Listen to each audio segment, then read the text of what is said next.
સુરત શહેરમાં સતત આગની ઘટના બની રહી છે ત્યારે વધુ એક સુરત શહેરમાં આગની ઘટના સામે આવી।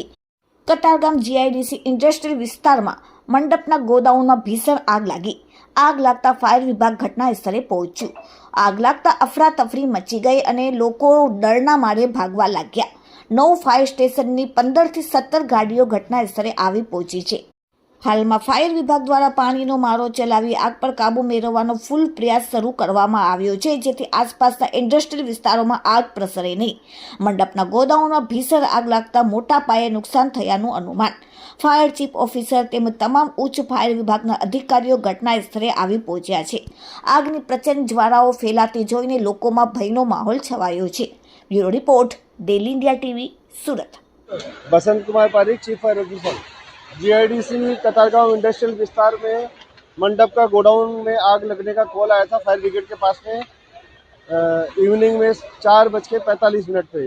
तो यहाँ पे 3 गेट से नियरेस्ट फायर स्टेशन से गाड़ियाँ पहुँचने के बाद पता लगा कि फ्लेम वगैरह बहुत ज़्यादा है और मंडप के गोडाउन में मैट्रेसेस, कुशन, पीवीसी की चेयर्स है।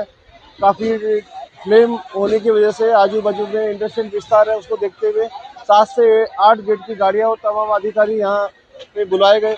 अभी यही प्रयास है कि आजू बाजू में जो इंडस्ट्रियल विस्तार है उसको बचाया जा सके और फायर फाइटिंग की कामगिरी चालू है। सर, कितना नुकसान होगा? नुकसान मंडप का जो ओनर है वही बता पाएगी। कितनी गाड़ी थी? 7 से 8 की फायर स्टेशन की गाड़ियाँ यहाँ लगी हुई है।